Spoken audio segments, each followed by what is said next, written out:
नमस्कार दोस्तों, हमारे चैनल आरोग्य आयुर्वेद में आपका स्वागत है।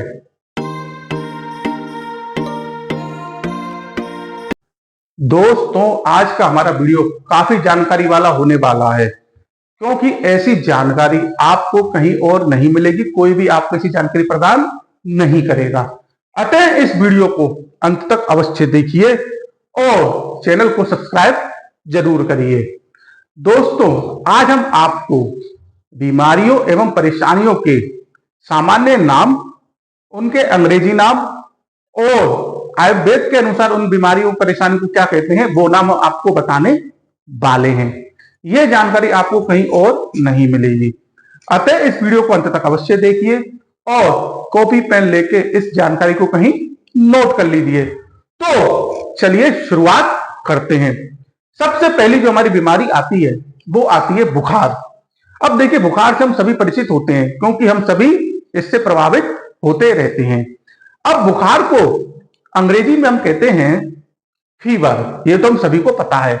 लेकिन बुखार का जो मेडिकल टर्म होता है पायरेक्सिया। अब बुखार को आयुर्वेद में कहते हैं ज्वर।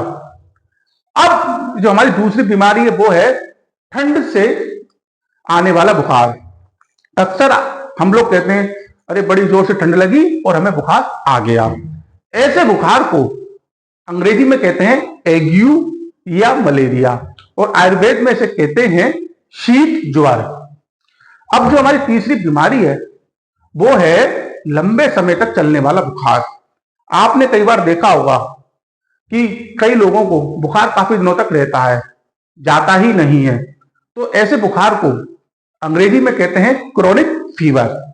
वहीं ऐसे बुखार को आयुर्वेद में कहते हैं जीर्ण ज्वर। अब जो हमारी चौथी बीमारी है वो है दस्त। तो देखिए, दस्त को अंग्रेजी में कहते हैं डायरिया और आयुर्वेद में कहते हैं अतिसार। अब इसके बाद जो हमारी पांचवी बीमारी है वो है उल्टी।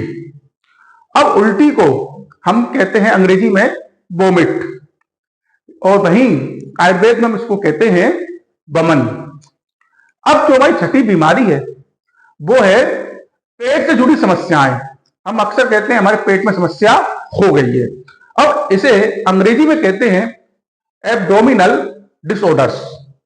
वहीं आयुर्वेद में इसे कहते हैं उदर विकार। अब जो हमारी सातवीं बीमारी है वो है पीलिया। पीलिया भी बहुत ही आम एक परेशानी है। पीलिया को अंग्रेजी में कहते हैं जॉन्डिस। वहीं आयुर्वेद में कहते हैं पांडु रोग और कमला रोग। इसके बाद जो हमारी आठवीं परेशानी है वो है सफेद पानी की परेशानी।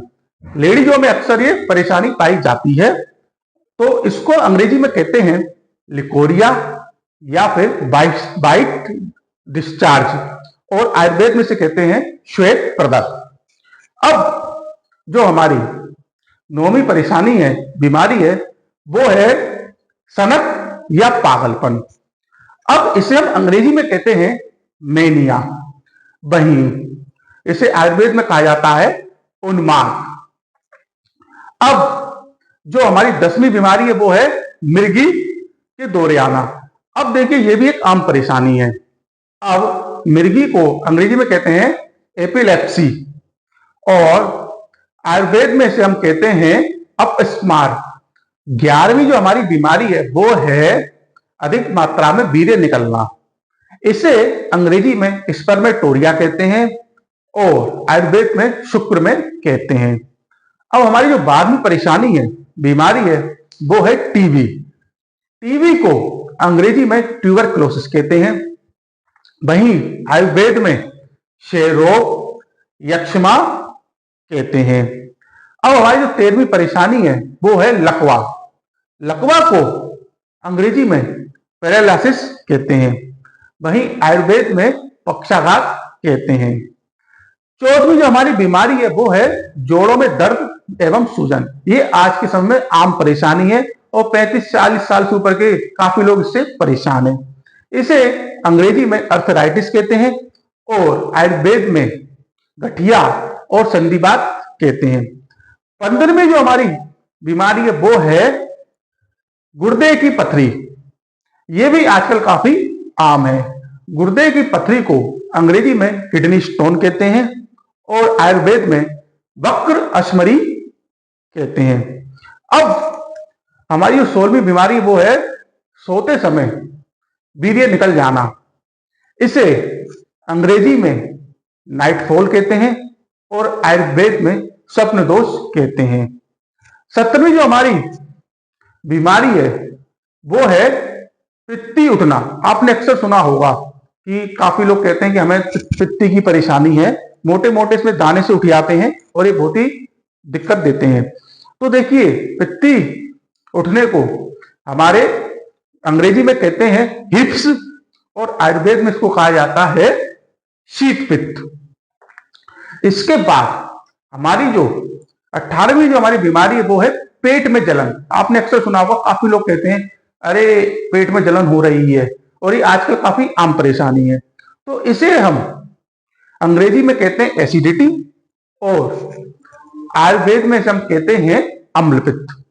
19वीं जो हमारी परेशानी है वो है हमारी कि कमजोर पाचन शक्ति। हम अक्सर कहते हैं कि हम खाते पीते हैं लेकिन हमें लगता नहीं है, हमें खाते ही तुरंत फ्रेश होने जाना पड़ता है, मल त्याग करने जाना पड़ता है। तो इसे हम अंग्रेजी में कहते हैं वीक डाइजेशन या इनडाइजेशन और आयुर्वेद में से हम कहते हैं मंद अग्नि। 20वीं जो हमारी बीमारी है वो है रुक रुक कर पेशाब आना। तो देखिए, इससे भी काफी लोग प्रभावित होते हैं।